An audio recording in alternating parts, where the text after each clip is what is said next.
जय श्री राधे कृष्णा। आप सभी का दिन शुभ हो और भगवान श्री कृष्ण की कृपा आप सभी पर सदा सर्वदा बनी रहे। आप सुन रहे हैं भागवत कथा का स्कंद 10। इससे पहले के अध्याय में आपने भगवान श्री कृष्ण के प्राकट्य का वर्णन सुना था। आज की कथा में आप सुनेंगे गोकुल में भगवान के जन्म महोत्सव का वर्णन और पूतना उद्धार की कथा। श्री सुखदेव जी कहते हैं, परीक्षित, नंद बाबा बड़े मनस्वी और उदार थे। पुत्र का जन्म होने पर तो उनका हृदय विलक्षण आनंद से भर गया। उन्होंने स्नान किया और पवित्र होकर सुंदर सुंदर वस्त्र आभूषण धारण किए। फिर वेदज्ञ ब्राह्मणों को बुलवाकर स्वस्ति वाचन और अपने पुत्र का जात कर्म संस्कार करवाया। साथ ही देवता और पितरों की विधि पूर्वक पूजा भी करवाई। उन्होंने ब्राह्मणों को वस्त्र और आभूषणों से सुसज्जित 2 लाख गौवें दान की। रत्नों और सुनहले वस्त्रों से ढके हुए तिल के 7 पहाड़ दान किए। संस्कारों से ही गर्भ शुद्धि होती है, यह प्रदर्शित करने के लिए अनेक दृष्टांतों का उल्लेख करते हैं। समय से नूतन जल, अशुद्ध भूमि आदि, स्नान से शरीर आदि, प्रक्षालन से वस्त्र आदि, संस्कारों से गर्भ आदि, तपस्या से इंद्रिय आदि, यज्ञ से ब्राह्मण आदि, दान से धन धान्य आदि और संतोष से मन आदि द्रव्य शुद्ध होते हैं।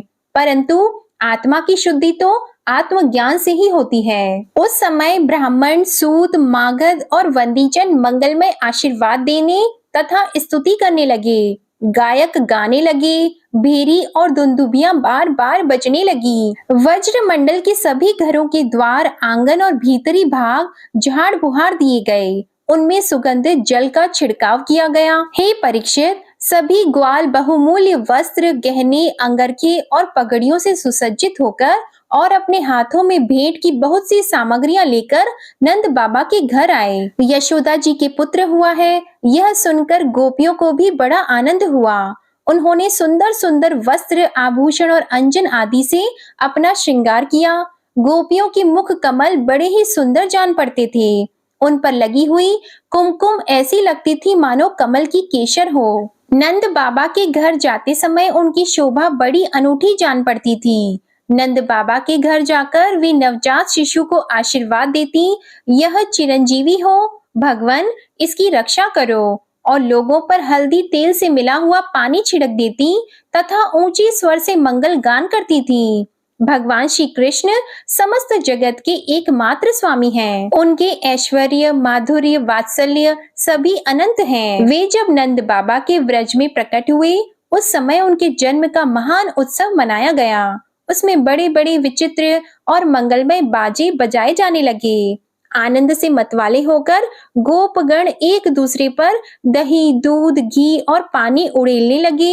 एक दूसरे के मुंह पर मक्खन मलने लगे और मक्खन फेंक फेंक कर आनंद उत्सव मनाने लगे। नंद बाबा स्वभाव से ही परम उदार और मनस्वी थे। उन्होंने गोपों को बहुत से वस्त्र, आभूषण और गौवें दी।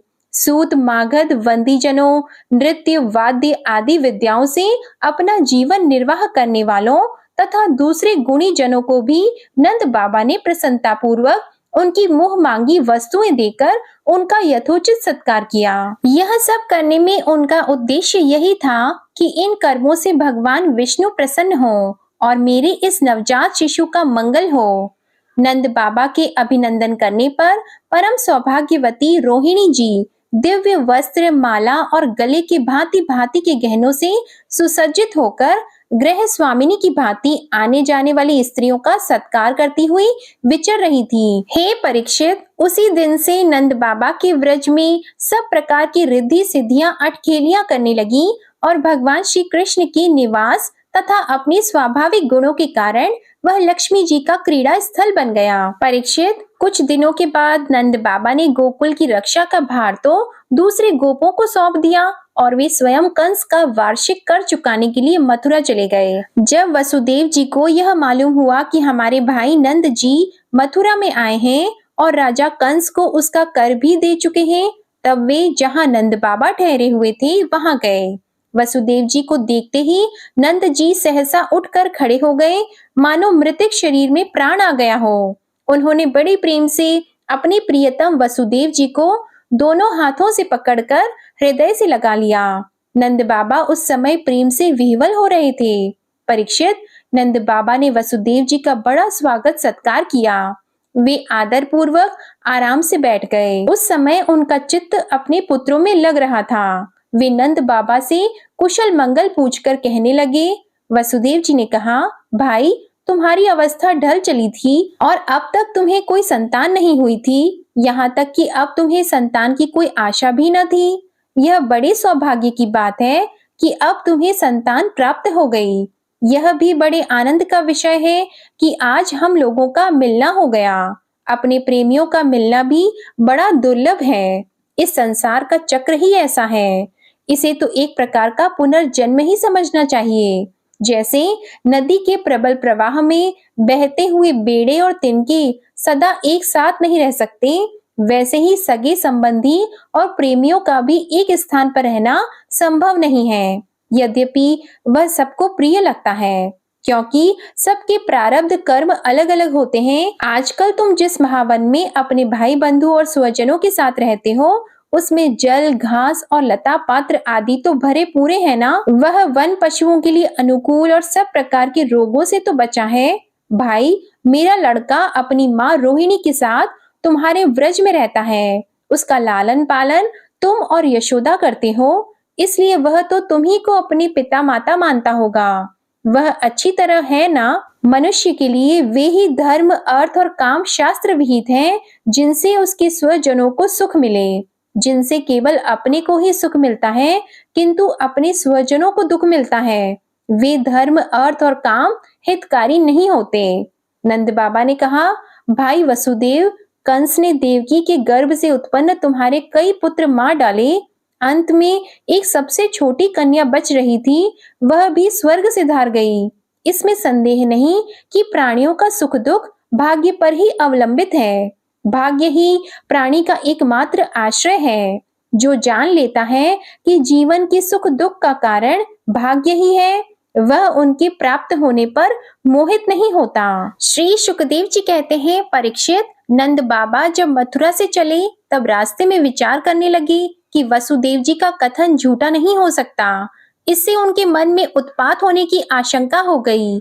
तब उन्होंने मन ही मन भगवान ही शरण है, वे ही रक्षा करेंगे, ऐसा निश्चय किया। पूतना नाम की एक बड़ी क्रूर राक्षसी थी।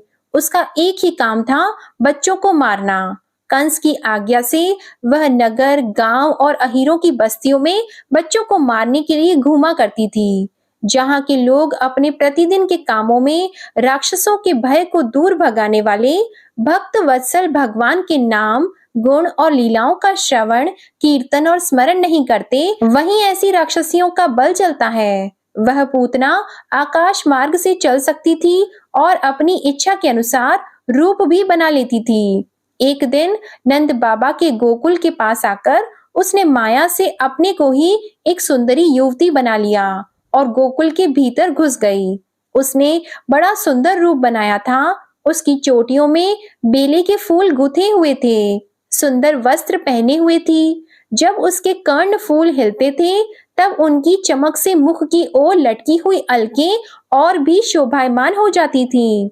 उसके नितंब और कुछ कलश ऊंचे ऊंचे थे और कमर पतली थी। वह अपनी मधुर मुस्कान और कटाक्षपूर्ण चितवन से व्रजवासियों का चित्त चुरा रही थी। उस रूपवती रमणी को हाथ में कमल लेकर आते देखकर गोपियां ऐसी उत्प्रेक्षा करने लगी मानो स्वयं लक्ष्मी जी अपने पति का दर्शन करने के लिए आ रही हैं। पूतना बालकों के लिए ग्रह के समान थी। वह इधर उधर बालकों को ढूंढती हुई अनायास ही नंद बाबा के घर में घुस गई। वहां उसने देखा कि बालक श्री कृष्ण शैया पर सोए हुए हैं। परीक्षित, भगवान श्री कृष्ण दुष्टों के काल हैं, परंतु जैसे आग राख की ढेरी में अपने को छिपाए हुए हो, वैसे ही उस समय उन्होंने अपने प्रचंड तेज को छिपा रखा था। भगवान श्री कृष्ण चर अचर सभी प्राणियों के आत्मा हैं, इसलिए उन्होंने उसी क्षण जान लिया कि यह बच्चों को मार डालने वाला पूतना ग्रह है और अपने नेत्र बंद कर लिए। जैसे कोई पुरुष भ्रमवश सोए हुए सांप को रस्सी समझकर उठा ले, वैसे ही अपने काल रूप भगवान श्री कृष्ण को पूतना ने अपनी गोद में उठा लिया। मखमली म्यान के भीतर छिपी हुई तीखी धार वाली तलवार के समान पूतना का हृदय तो बड़ा कुटिल था, किंतु ऊपर से वह बहुत मधुर और सुंदर व्यवहार कर रही थी। देखने में वह एक भद्र महिला के समान जान पड़ती थी। इसलिए रोहिणी और यशोदा जी ने उसे घर के भीतर आई देखकर भी उसकी सौंदर्य प्रभा से हत प्रतिप सी होकर कोई रोक टोक नहीं की और चुपचाप खड़ी खड़ी देखती रही। इधर भयानक राक्षसी पूतना ने बालक श्री कृष्ण को अपनी गोद में लेकर उनके मुंह में अपना स्तन दे दिया, जिसमें बड़ा भयंकर और किसी प्रकार भी न पच सकने वाला विष लगा हुआ था। भगवान ने क्रोध को अपना साथी बनाया और दोनों हाथों से उसके स्तनों को जोर से दबाकर उसके प्राणों के साथ उसका दूध पीने लगे। पूतना को देखकर भगवान श्री कृष्ण ने अपने नेत्र बंद कर लिए। इस पर भक्त कवियों और टीकाकारों ने अनेक प्रकार की कामनाएं की हैं, जिनमें से कुछ उनके विचार इस प्रकार हैं। अविद्या ही पूतना है। भगवान श्री कृष्ण ने सोचा कि मेरी दृष्टि के समान अविद्या टिक नहीं सकती, फिर लीला कैसे होगी, इसलिए नेत्र बंद कर लिए। यह पूतना बाल घातिनी है, यह पवित्र बालकों को भी ले जाती है। ऐसा जघन्य कृत्य करने वाली का मुंह नहीं देखना चाहिए, इसलिए उन्होंने नेत्र बंद कर लिए। इस जन्म में तो इसने कुछ साधन किया नहीं है। संभव है मुझसे मिलने के लिए पूर्व जन्म में कुछ किया हो। मानो पूतना के पूर्व जन्मों के साधन देखने के लिए ही श्री कृष्ण ने नेत्र बंद कर लिए हो। भगवान ने अपने मन में विचार किया कि मैंने पापिनी का दूध कभी नहीं पिया है। अब जैसे लोग आंख बंद करके चिरायते का काढ़ा पी जाते हैं, वैसे ही इसका दूध भी पी जाऊं, इसलिए नेत्र बंद कर लिए हो। भगवान के उदर में निवास करने वाले असंख्य कोटि ब्रह्मांडों के जीव यह जानकर घबरा गए कि श्याम सुंदर पूतना के स्तन में लगा हुआ हलाहल विष पीने जा रहे हैं। अतः उन्हें समझाने के लिए ही श्री कृष्ण ने नेत्र बंद कर लिए। श्री कृष्ण शिशु ने विचार किया कि मैं गोकुल में यह सोचकर आया था कि माखन मिश्री खाऊंगा, सो छठी के दिन ही विष पीने का अवसर आ गया। इसलिए आंख बंद करके मानो शंकर जी का ध्यान किया कि आप आकर अपना अभ्यस्त विष पान कीजिए, मैं तो दूध पीऊंगा। श्री कृष्ण के नेत्रों ने विचार किया कि परम स्वतंत्र ईश्वर इस दुष्टा को अच्छी बुरी चाहे जो गति दे दे, परंतु हम दोनों इसे चंद्र मार्ग अथवा सूर्य मार्ग दोनों में से एक भी नहीं देंगे। इसलिए उन्होंने अपने द्वार बंद कर लिए। नेत्रों ने सोचा, पूतना के नेत्र हैं तो हमारी जाति के, परंतु ये इस क्रूर राक्षसी की शोभा बढ़ा रहे हैं, इसलिए अपने होने पर भी ये दर्शन के योग्य नहीं है। इसलिए उन्होंने अपने पलकों से ढक लिया। श्री कृष्ण के नेत्रों में स्थित धर्मात्मा निमि ने उस दुष्टा को देखना उचित न समझकर नेत्र बंद कर लिए हों। श्री कृष्ण के नेत्र राजहंस हैं, उन्हें बाकी पूतना के दर्शन करने की कोई उत्कंठा नहीं थी, इसलिए नेत्र बंद कर लिए। श्री कृष्ण ने विचार किया कि बाहर से तो इसने माता का सा रूप धारण कर रखा है, परंतु हृदय में अत्यंत क्रूरता भरे हुए है। ऐसी स्त्री का मुंह न देखना ही उचित है, इसलिए उन्होंने नेत्र बंद कर लिए। उन्होंने सोचा कि मुझे निडर देखकर कहीं ये ऐसा न समझ जाए कि इसके ऊपर मेरा प्रभाव नहीं चला और फिर कहीं लौट न जाए, इसलिए नेत्र बंद कर लिए हो। बाल लीला के प्रारंभ में पहले पहल स्त्री से ही मुठभेड़ हो गई। इस विचार से विरक्ति पूर्वक नेत्र बंद कर लिए। श्री कृष्ण के मन में यह बात आई कि करुणा दृष्टि से देखूंगा तो इसे मारूंगा कैसे, और उग्र दृष्टि से देखूंगा तो यह अभी भस्म हो जाएगी। लीला की सिद्धि के लिए नेत्र बंद कर लेना ही उत्तम है, इसलिए नेत्र बंद कर लिए होंगे। अब प्रभु की माया तो प्रभु ही जाने, लेकिन जब पूतना ने अपने स्तन नन्हे शिशु श्री कृष्ण के मुंह में दे दिए, तो भगवान श्री कृष्ण दोनों हाथों से उसके स्तनों को जोर से दबाकर उसके प्राणों के साथ उसका दूध पीने लगे और उनका साथी क्रोध प्राण पीने लगा। अब तो पूतना के प्राणों के आश्रयभूत सभी मर्म स्थान फटने लगे। वह पुकारने लगी, अरे छोड़ दे अब बस कर। वह बार बार अपने हाथ और पैर पटक पटक कर रोने लगी। उसके नेत्र उलट गए, उसका सारा शरीर पसीने से लथपथ हो गया। उसकी चिल्लाहट का वेग बड़ा भयंकर था। उसके प्रभाव से पहाड़ों के साथ पृथ्वी और ग्रहों के साथ अंतरिक्ष डगमगा उठा।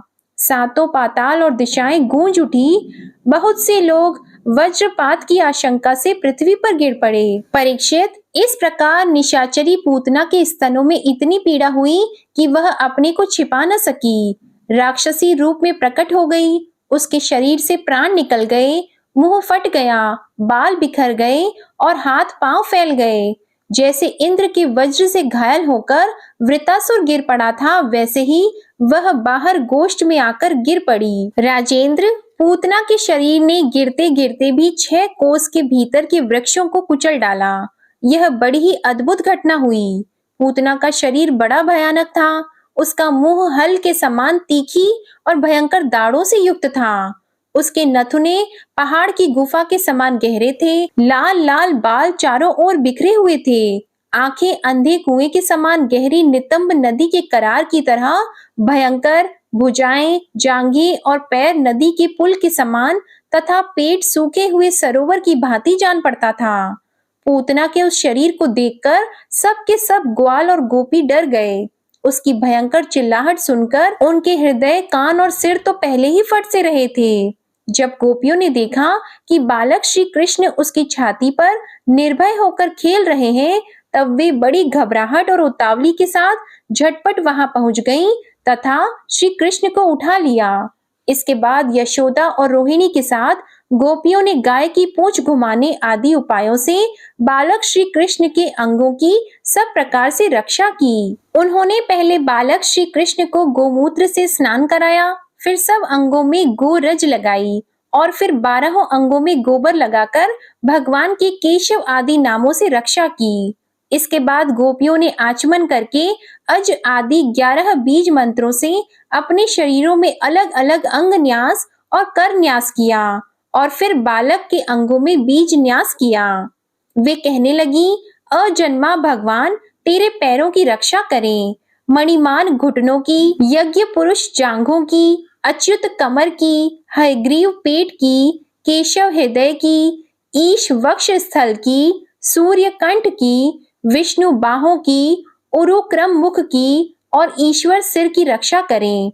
चक्रधर भगवान रक्षा के लिए तेरे आगे रहे, गदाधारी श्री हरि पीछे, धनुष और खड़ग धारण करने वाले भगवान मधुसूदन और अजन दोनों बगल में, शंखधारी उरुगाय चारों कोनों में, उपेंद्र ऊपर, हलधर पृथ्वी पर और भगवान परम पुरुष तेरे सब ओर रक्षा के लिए रहें। ऋषिकेश भगवान इंद्रियों की और नारायण प्राणों की रक्षा करें। श्वेत द्वीप के अधिपति चित्त की और योगेश्वर मन की रक्षा करें। पुष्णि गर्भ तेरी बुद्धि की और परमात्मा भगवान तेरे अहंकार की रक्षा करें। खेलते समय गोविंद रक्षा करें, सोते समय माधव रक्षा करें, चलते समय भगवान वैकुंठ और बैठते समय भगवान श्रीपति तेरी रक्षा करें। भोजन के समय समस्त ग्रहों को भयभीत करने वाले यज्ञ भोक्ता भगवान तेरी रक्षा करें। डाकिनी, राक्षसी और कुष्मांडा आदि बाल ग्रह, भूत प्रेत पिशाच, यक्ष राक्षस और विनायक कोटरा, रेवती, ज्येष्ठा, पूतना, मातृका आदि शरीर, प्राण और इंद्रियों का नाश करने वाले उन्माद अर्थात पागलपन एवं अपस्मार अर्थात मृगी आदि रोग, स्वप्न में देखे हुए महान उत्पात, वृद्ध ग्रह और बाल ग्रह आदि, ये सभी अनिष्ट भगवान विष्णु का नाम उच्चारण करने से भयभीत होकर नष्ट हो जाएं। श्री शुकदेव जी कहते हैं, परीक्षित, इस प्रकार गोपियों ने प्रेम पाश में बंधकर भगवान श्री कृष्ण की रक्षा की। माता यशोदा ने अपने पुत्र को स्तन पिलाया और फिर पालने पर सुला दिया। इसी समय नंद बाबा और उनके साथी गोप मथुरा से गोकुल में पहुंचे। जब उन्होंने पूतना का भयंकर शरीर देखा, तब वे आश्चर्यचकित हो गए। वे कहने लगे, यह तो बड़े आश्चर्य की बात है। अवश्य ही वसुदेव के रूप में किसी ऋषि ने जन्म ग्रहण किया है, अथवा संभव है वसुदेव जी पूर्व जन्म में कोई योगेश्वर रहे हो, क्योंकि उन्होंने जैसा कहा था वैसा ही उत्पात यहाँ देखने में आ रहा है। तब तक व्रजवासियों ने कुल्हाड़ी से पूतना के शरीर को टुकड़े टुकड़े कर डाला और गोकुल से दूर ले जाकर लकड़ियों पर रखकर जला दिया। जय श्री कृष्णा। आज की कथा यहीं समाप्त होती है। इसके आगे का वृतांत आप अगले अध्याय में सुनिएगा। उम्मीद करती हूँ आपको आज की कथा पसंद आई होगी। अगर पसंद आए तो वीडियो को लाइक करिएगा, शेयर करिएगा, कमेंट में भगवान श्री कृष्ण की जय लिखिएगा और आशा करती हूँ आप हमारे चैनल पर कार्तिक मास महात्म्य की कथाएं भी हर दिन नियम से सुन रहे होंगे। और जिन्होंने भी हमारे चैनल को अभी तक सब्सक्राइब नहीं किया है वे चैनल को सब्सक्राइब कर लें और बेल आइकन भी प्रेस करें। धन्यवाद।